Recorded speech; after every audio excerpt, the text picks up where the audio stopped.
السلام عليكم، شلونكم؟ شو اخباركم؟ ان شاء الله الكل بخير وصحة وسلامة يا رب. اليوم حبيت اخذكم اياه طبعا على سوق الخميس. طبعا صار لي هواي منازل على السوق. اليوم طبعا اكيد راح اسوي اليوم روتيني. اليوم راح احضر غدا انا وياكم. بس حبيت اشوفكم هذا الرجال اذا الموجودين هنا بسامسون، انه دائما نشوفوه على الساحل، ومن يريد يركض طبعا يسوي احمام، ويعني يظل يصيح بصوت عالي. تدرون شنو يصيح؟ هو شو يصيح؟ يقول كزوم كزوم كزوم. هاي المعلومة منو قال لي اياها؟ اولادي يقولوا ماما هذا خطية، بنته توفت، فدائما يمد ايده للسماء ويصيح كزوم كزوم كزوم. فالله يصبر قلبه، يعني ما اعرف شلون هو رب العالمين شلون يعني ينطي هذه الاصوات. يمكن يعطيه طاقة ايجابية، يعني ياخذ طاقة ايجابية من البحر ويظل يصيح بصوت عالي. هنا طبعا جينا على السوق، وتعالوا خلينا نتفرج نشوف شكو ماكو بالسوق هذا الحلو.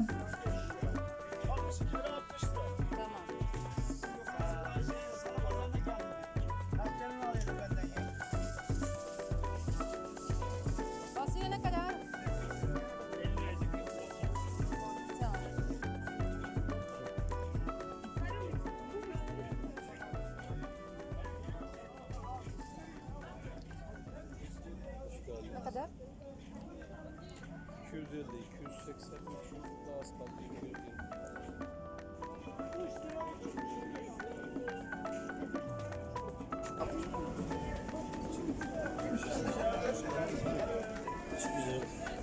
Şey ne güzel bu. Bunun farklı modellerini gösterebilirim. Model uygunsa farklı renklerini göstereyim. Bakın böyle. Şöyle. Buyurun. Bakın. Bu kumaşı Mecidiye'de bulamazsın. Evet, çok beğendim. İmkanı yok. Bakın Ne sarısı kadar da bu? var. Onlar 400 efendim. Bunlar 250. 250. 250 bunlar. Bunları Mecidiye'de bulamazsınız abla 250 liraya. Bu kumaş yok. Bu da 250 olur. Zaten 250. O da 350 abla. Abla o 400. O 400. Ama o çok güzel. Onda beden var. Yarım kol.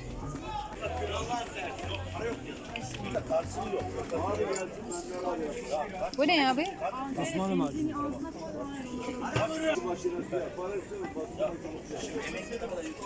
Ne kadar bu? 20 lira.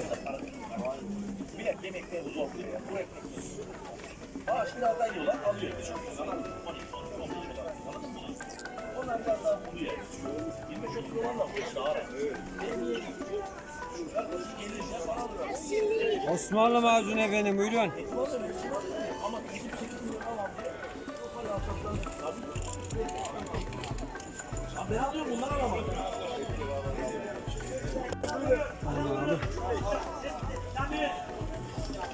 طبعا صدق بنات، اذا رحتوا للسوق صدق اخذي هذه الحلاوه العثمانيه، يعني في الصدق من صدق طيبه. طبعا هاي الحلاوه شلون عندنا احنا الحلاوه الرمليه، او احنا هناك بالبصره عندنا الحلاوه نسميها حلاوه نهر خوز. هذه من يعني كلش قديم اللي يسويها، يعني مو مصنع يسوي، لا يسويها ببيته. هنا طبعا جيت على البيت حبايبي، انا سلكت العرنوس، عصفور شنو العرنوس، بس اشو من خليته على النار، يعني خليته من وقت انه شو صار بعدين المي مالته اسود. انتو هم تسووا هم يصير عندكم هيجي؟ ما اعرف، يعني مو مثل بالعربان اللي اخذها من العربان يعني كلش طيب، يعني خليته على راحته، بس ما طلع يعني لونه المي مالته صار اسود، بس يعني هم طيب. فهنا نبدي على بركة الله ونقول بسم الله. طبعا راح اسوي الطرشي، هذا المخلل الطرشي على الطريقة التركية. هم ما يخلون بس مي وملح بالطرشي مالتهم، لا عكسنا احنا من نريد نخلي الطرشي نخلي هواي مطيبات حتى يطلع طرشي 100%. فاخذنا الاشياء البسيطة من عندهم، انه بس مي وملح وخل. طبعا هذه اخذت الطريقة للامانة، حتى حبايبي ما يزعلون علي، اخذت الطريقة من صديقتي ام محمد. كنا معزومين يمها، وكانت مقدمت لنا هاي الطرشي، بس فشي كلش طيب مثل ما شفتوا. خليت ملح وخل، واكيد ضفت المي طبعا حبايب هذا الطرشي على السريع نقدر نقدمه، يعني أنا بس خليته يبرد، يعني أنا أبد ثلاجتي ما تفرغ من هذا الطرشي. هنا ضفت شوية لمندوزي.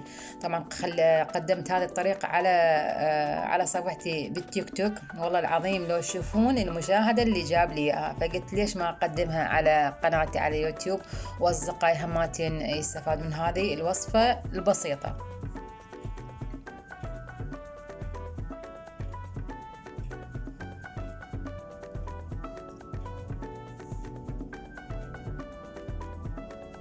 هنا راح اخذ على الثلاجة حتى يبرد بين ما نسوي الطبق الثاني اللي هو اللوبيا.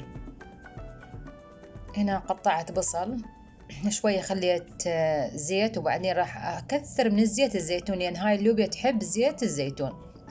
خليت شوية ثوم ورشة من الملح ورشة من الفلفل، وهنا راح اضيف زيت الزيتون واسد عليها، بعدين اضيف لها مي حتى تستوي. حبايب مثل ما قلت لكم هي مو مثل اللوبيا مالتنا. شوفوا حبايب هذا المخلل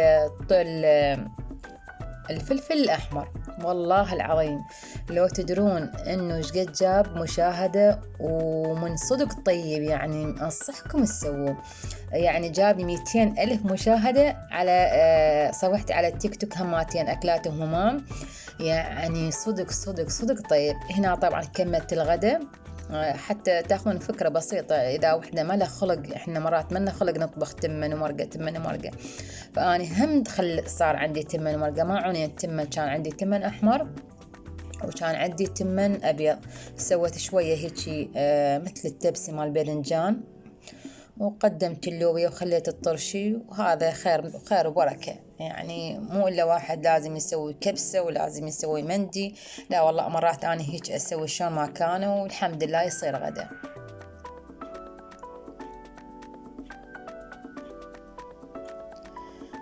هنا حبايبي طبعا أكيد إن شاء الله يعجبكم الفيديو، وإن شاء الله نال رضاكم، وأتمنى تدعمون قناتي. وإذا عجبكم تزوروني على صفحتي على تيك توك، فيديوهات كلش حلوة، وأتمنى تخلوا لي اللايك وتخلوا لي الاشتراك وتشيروا لي بين الأهل والأصدقاء حتى يستفادوا من هذه الوصفة والفيديو ياخذ حقه. فأتمنى منكم الاشتراك إذا كنتم ما مشتركين. مع ألف سلامة.